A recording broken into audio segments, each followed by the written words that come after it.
I finally played Dauntless for the first time these past few days, and in this video I'm going to be talking about things that might help answer a lot of your questions regarding the gameplay, the feel and combat, the overall experience. This includes the game optimizations, the effort and reward ratio, and the gameplay loop, party systems, and most especially the community.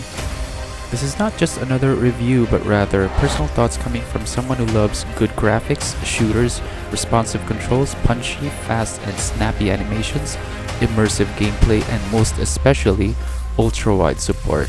Now if you identify yourselves as someone like me, then this video is gonna be for you.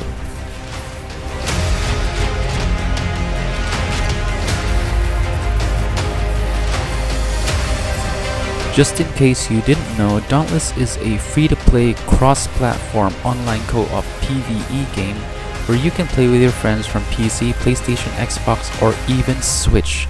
A lot of people tend to compare it to something like Monster Hunter, but if ever you think that the experience is the same, think again.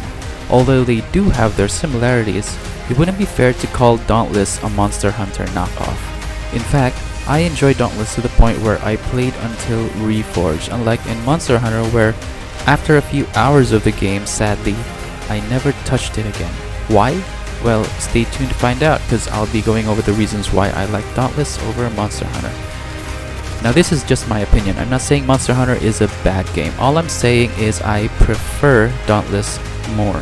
Just preference, plus it's free and there's crossplay. I get to play with friends on PlayStation, Xbox, and Switch. Moving on. In Dauntless, you play as a slayer where you basically slay monsters called Behemoths located on floating islands across the world. Now the game offers a good amount of variety when it comes to the types of Behemoths, with lesser forms in the beginning of the game evolving into faster, less predictable types at later levels. In terms of the looks of these Behemoths, they range from normal looking big beavers into outright demonic spawns of hell. These Behemoths are also associated with elements, where there are variations of the same types but with different elements from Blaze, Frost, Shock, or Terra.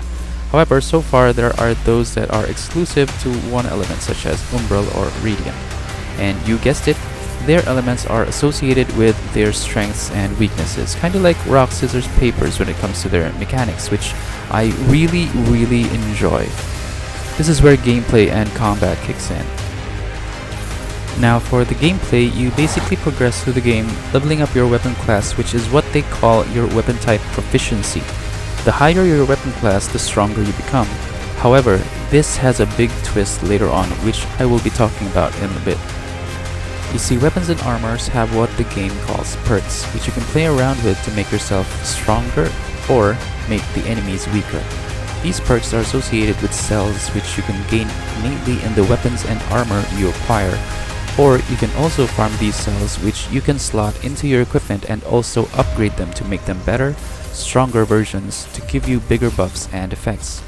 I'm not gonna go in detail about this because the mechanic is good for a whole video. But drop a like and comment if you guys want me to give tips about how cells and perks work in this game, because it's actually one of the most rewarding and fun aspects of the game that I really love. Now let's go to combat. In short, the combat in Dauntless feels snappy, satisfying, and responsive enough. Now I say responsive enough because there's a very slight delay, just very slight, when it comes to the direction of your attack. Because this game doesn't have a lock-on feature like other games, so you have to press attack in the direction of where your character is facing. Now this is actually both bad and good, because bad being that you cannot turn abruptly mid-swing or during the animation of your attack. So if you're still learning the game, chances are you will miss a lot of your shots and attacks at first. However, good in a way that when you do get the hang of it, it is just so satisfying. Do note, however, that the delay here is very minimal compared to what MH had when I played it, where your character carrying the oversized weapons feels so clunky and heavy. There were excessive animations making the character feel so clumsy, unlike in Dauntless where there's just enough heaviness it's just right. Nice. It's not as smooth and fast as Devil May Cry or Genshin Impact, but it's still very enjoyable. And for that, I say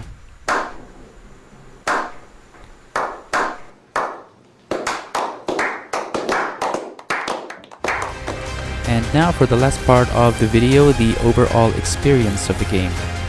Optimization wise, this game is very well optimized, with the game being not too demanding for PC specs. I'm able to maintain 60 FPS with all settings on Epic at 2560 by 1080p.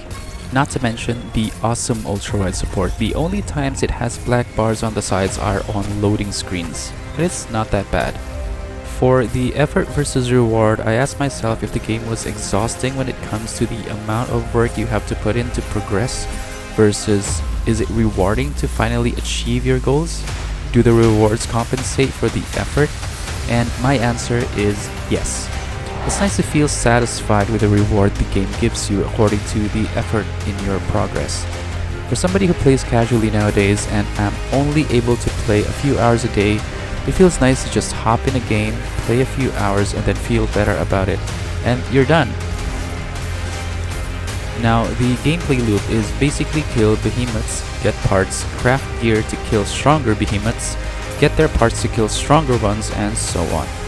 But what I really like about this game are, you guessed it, the builds. Oh boy, the builds. Because on top of the cycle I mentioned earlier, there's theory crafting your build according to cell or perk combos.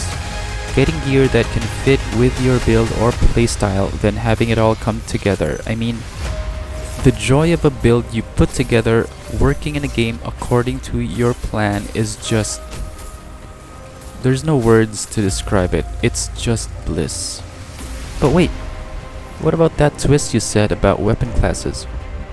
Well, remember I said that there are gears with innate perks? What if a piece of armor is too low level for your current status in the game? Fear not, cause your starter gears actually scale up with your weapon class, meaning if you have a piece of armor or a weapon you really like with a great combination of perks and slots for a build you want but are too low level, you can still use them later in the game because the resist score scales up with the weapon class. Plus, you can power surge it, but that's another topic for another video. To me, the party system in this game in one word is seamless. You don't even need to be in a party to work together. Once you engage in a fight with the behemoth, all slayers are automatically synced together and rewarded accordingly.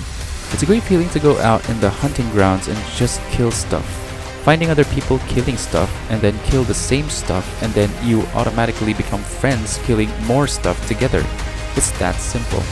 Plus, the community in this game is just awesome. Zero toxic people. I mean, how can somebody be toxic in a PvE game? Just do it! Yes, you can! Just do it!